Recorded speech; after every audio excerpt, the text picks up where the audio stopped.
Hello and welcome to the news here on Magic Bricks Now, India's first property business channel. I'm Krishna Kumar. Let's take a look at the big headlines that we're tracking at this moment.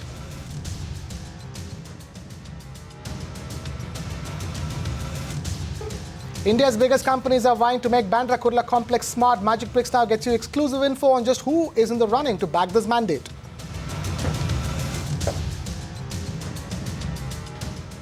And Mumbaikars can look forward to at least 1 lakh affordable homes hitting the market this year. These homes will be priced under 65 lakh rupees. That's our top story tonight.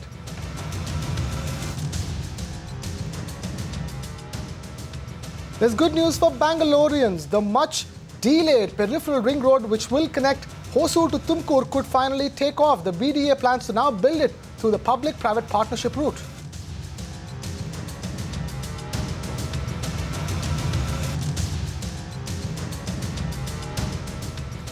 On to the big story of the day. The MMRDA is already at work to make Mumbai's Manhattan, the Bandra Kurla complex, smart, and the country's biggest companies are vying for the contract. My colleague Aishwarya Paliwal, who closely tracks the BKC market, gets us this exclusive report. Aishwarya, who is in the running to make BKC smart?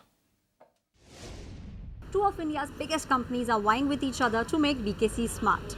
Now, MMRDA had floated tenders to make whole of BKC into a smart city in 2015. And sources tell us that Reliance Industries and L&T are the front-runners in this race. MMRDA had also set itself a deadline of 2017 to complete this project. The results of these bids would be out anytime next month. The estimated cost to make whole of BKC into a smart city is 20 crore rupees. Some of the key areas that they are focusing on is converting BKC into a Wi-Fi zone. They also want to make smart parking lots for people who travel with cars within BKC and who travel to BKC from other parts of the city. They are looking at fitting the street lights with motion sensors and CCTV cameras. They also want to have rapid bus services that would ply people from their offices to nearby metro stations or nearby stations. Last but not the least, they want to fit whole of BKC with modern street furnitures. Now, 1 lakh homes under the 65 lakh rupee mark. That is what Mumbai builders are promising citizens as we near the 1-year anniversary of Prime Minister Narendra Modi's flagship project, Housing for All, by 2022. Where are these homes coming up? My colleague Disha Shah gets us his report. 1 lakh units. This is the number of smaller homes that MMR or Mumbai Metropolitan Region could see in the year 2016 in the affordable housing segment. To make Prime Minister Narendra Modi's vision of housing for all by 2022 a reality, developers have already rolled out a red carpet on that front. For example, Tata Housing is set to launch close to 6 to 8 projects across 8 metro cities like Mumbai, Pune, Kolkata, Chennai, Bengaluru and Delhi NCR with an investment of close to 1,000 crore rupees. So all these projects we could see to be launched in this year, which is 2016. Moving on to another developer, Poda Developers, they have also close to 7 projects lined up in this space to be launched in 2016. Out of the 7, 4 includes in Kalyan, 1 in Karjat and 1 in Boisar. All these projects will total up to 20,000 units. This is what the company claims that they are just waiting for approvals from the government and will start construction as and when they get the approvals, that is by this year.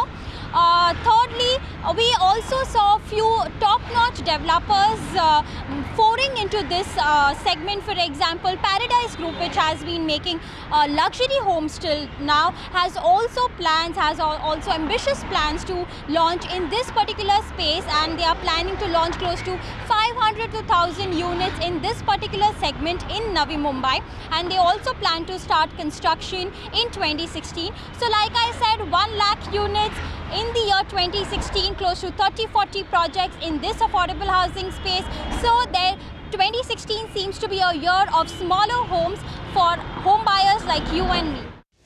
And to understand that better, we are being joined on the phone line by Rohit Poddar, Managing Director at Poddar Developers. Rohit, thank you so much for being this here on the news on Magic Breaks. Now tell us, why are homes suddenly being built in the sub 10 lakh category, even if you have plans to launch in that ticket size? So have developers started seeing business sense over here? Well, thank you for having me online. Actually, Poddar Developers, since its inception in 2010, is purely focused on the affordable housing space. So we've delivered about 4,000 units in the last 3 years in this category.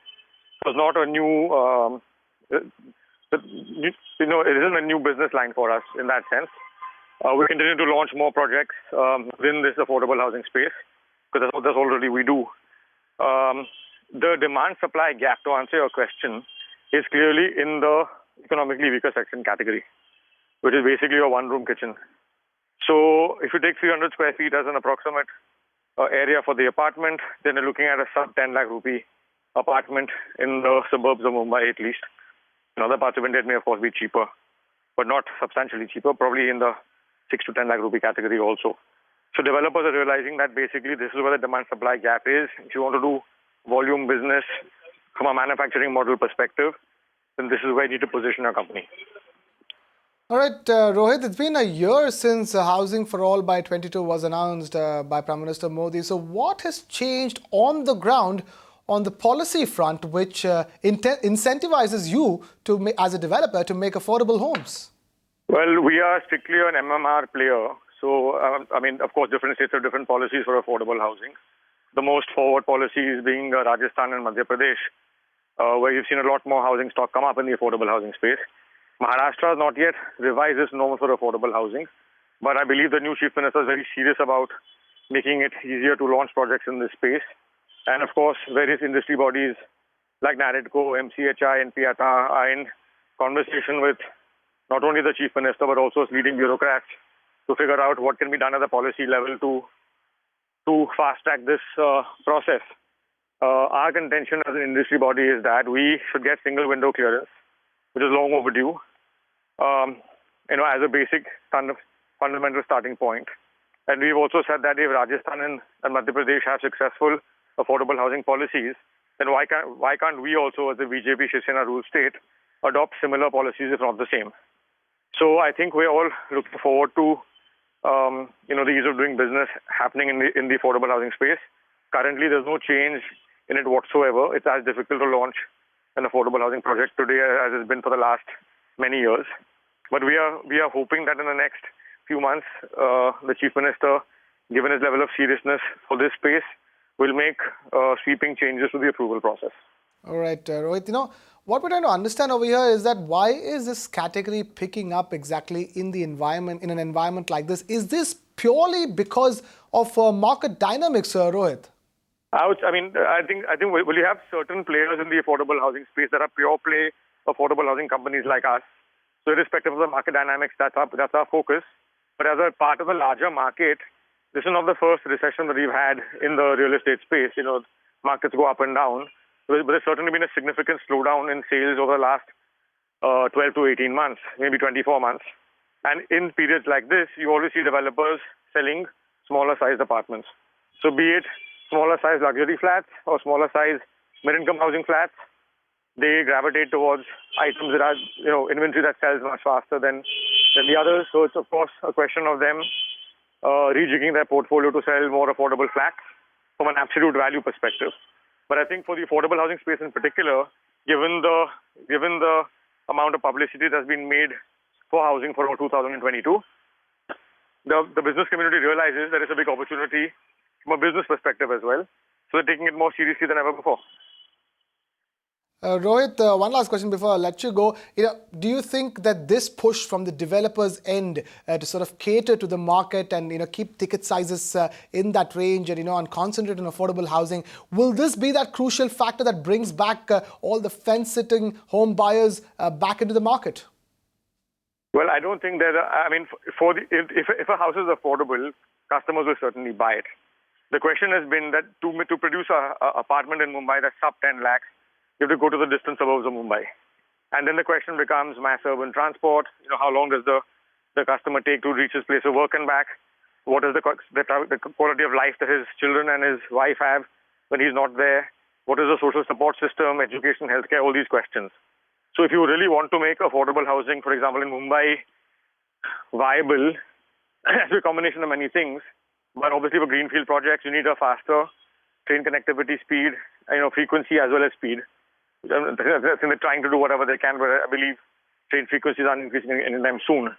So on one side, you require policy from the government to clear projects quickly, plus giving infrastructure like mass urban transport and of course water, electricity to actually developers who want to do this. Provided all this is actually given, there's no reason why a developer won't produce inventory that actually sells in this market. So I think it's a combination of these things that will actually create housing stock for people who already need it. It's not only a developer can't produce roads and bridges and train services and things of this nature. That's the government part for which taxes are being charged. External development charges, for example. So the government has to get the act in order as well in providing these infrastructure solutions. And the developer community also has to pull up its socks and start producing these units. All right, Rohit Poddar, Managing Director of Poddar Developers, thank you so much for taking time out to be with us here on the news on Magic Breaks Now. Thank you. Thanks. Now moving on from Mumbai, if you are a resident of Bengaluru and you haven't paid your property tax, you might want to do it soon. The BBMP or the Bruhat Bengaluru Mahanagara Palike is now pulling up property tax defaulters in the city. Remember, a couple of weeks ago, the civic body had named top 10 property tax defaulters. That seemed to have worked as the civic body claims that nearly 65% of property owners have paid up. Amita Balachandra has this report. That's right, BBMP or Bruhat Bengaluru Mahanagara Palike has upped its ante on property tax collections in the city of Bengaluru. Considering the measures that the civic body had taken just a couple of weeks ago, that seemed to have worked. It set a target of 2,400 crore rupees for the last fiscal and has managed to collect about 1,654 crore rupees, meaning that 65% of property tax owners have paid up. Also, the civic body has told us that there have been a couple of checks that have bounced in. In fact, 4,500 checks have bounced back, and all of which have been within 5 crore rupees. Now, considering there have been a couple of people who haven't paid up, just remember a couple of weeks ago on Magic Bricks Now, we named the top 10 defaulters that BBMP had named and shamed in the city of Bengaluru. Now, BBMP wants to take legal action against these defaulters. Additionally, the civic body is now going to conduct checks on properties above 5,000 square feet to verify false declarations. Also, the deadline for property tax collection, the last date for actually filing your taxes itself is 31st of March 2015. So if you're a citizen of Bengaluru and if you haven't paid your property tax yet, you better pay up and meet the deadline that the BBMP has set. All right, then on that note, it is time for our special series, Breathless in India.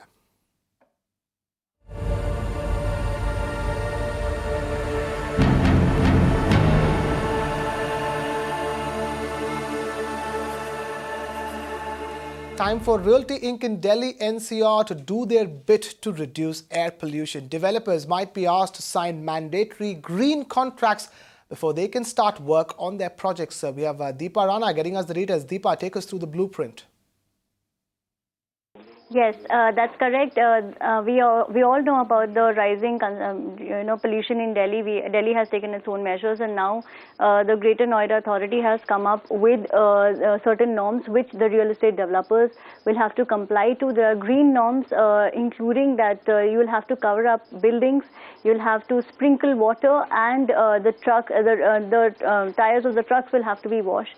Now we all know that the particulate matter leading to pollution is rising, and maximum of it is also coming up from the construction sites. Now this comes as a welcome move from the Greater Noida Authority. The District Magistrate NP Singh has written to developers including Tradai to come up and comply to these green norms, failing which there can be a cancellation of the lease or their projects can be stalled by the Greater Noida Authority. Getting us the blueprint of the plan for NCR developers to get in on curbing air pollution in the region. Now, meanwhile, the situation in Mumbai is worsening by the day. Over the weekend, the air quality in the city was quote-unquote very poor, with the air quality index touching 306, the same level as Delhi. However, the levels did come down to 265 later on. But SAFAR, a body which monitors air quality levels in the country, predicts pollution levels could come down further to 260. According to SAFAR's data, Andheri had the worst air quality on Monday, while Worli had moderate air quality. We at Magic Bricks Now will continue to get you more updates on this.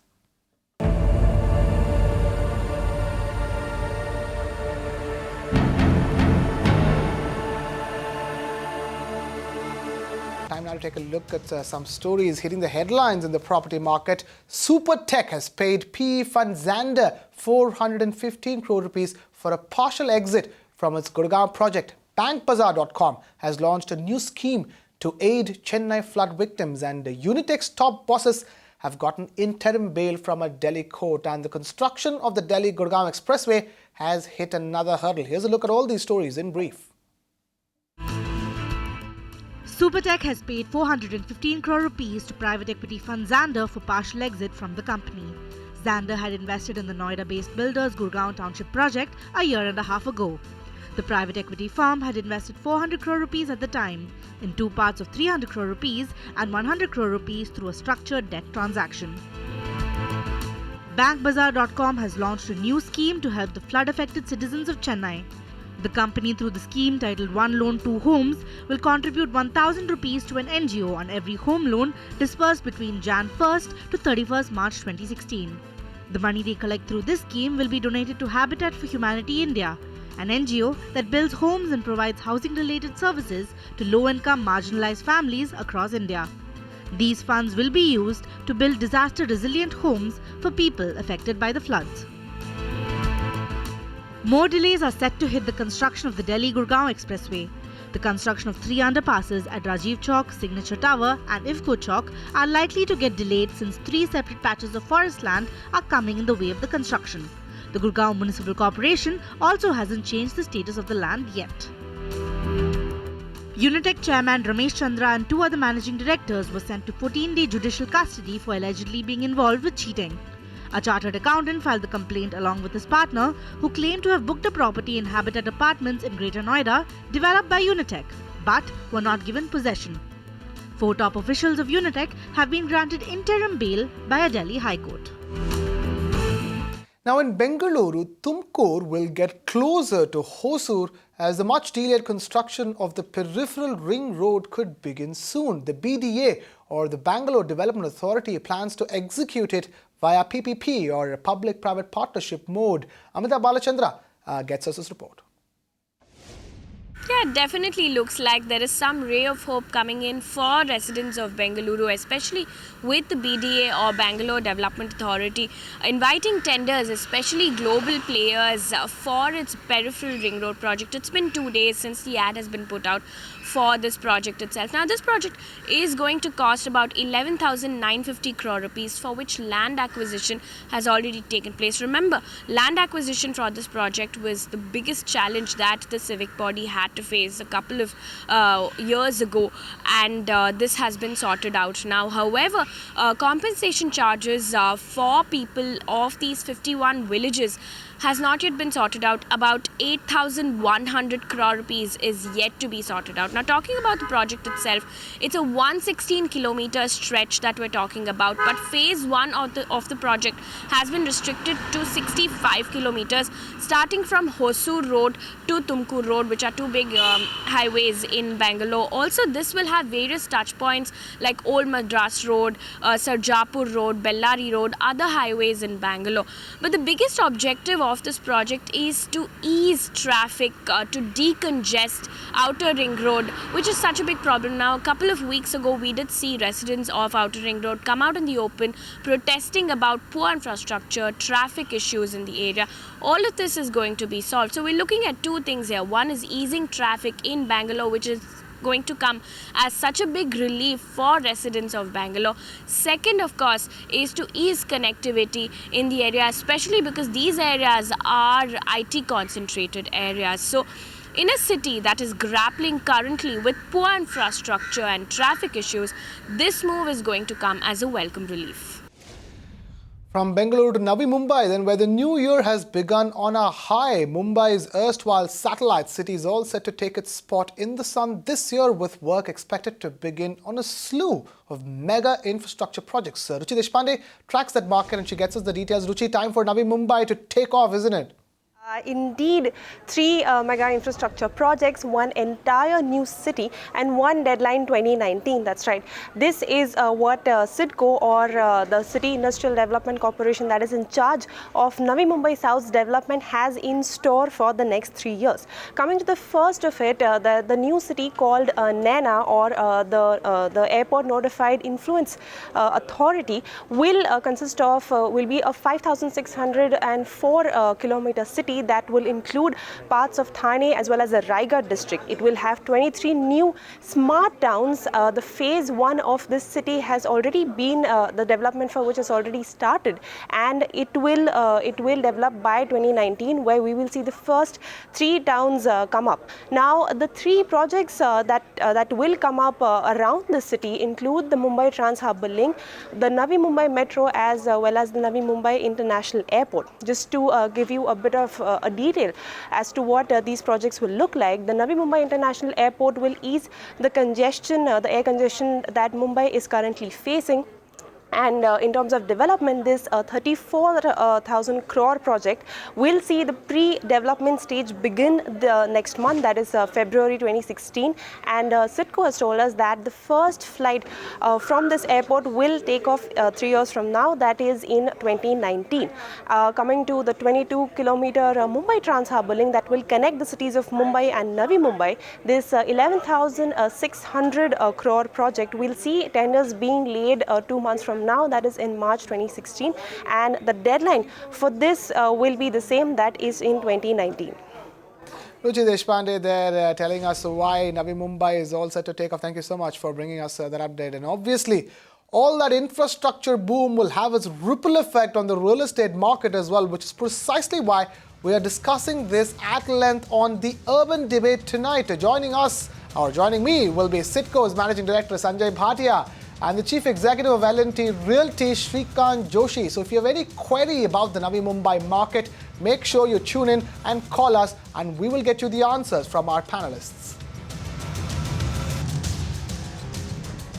We are running out of time here on the news. However, a quick reminder to all our viewers, BJP spokesperson Shaina NC had announced on the Urban Debate that the government wants citizens to send in their suggestions and changes that they would like to see in the Maharashtra regulator. So if you or anyone you know want to make any suggestion, then do send in your questions, queries and suggestions to feedback@mbnow.in, and we promise to send it across to the government. And apart from that, if you have any feedback or suggestions, you can write into us on that same email ID as well. We're also on Twitter and Facebook, so feel free to tweet to us or post a query on our Facebook page. We would love to hear from you. Also remember to check out our live streaming website, www.mbnow.in. And with that, it is a wrap on this edition of the news here on Magic Bricks Now. Thank you so much for watching. This is Krishna Kumar signing off.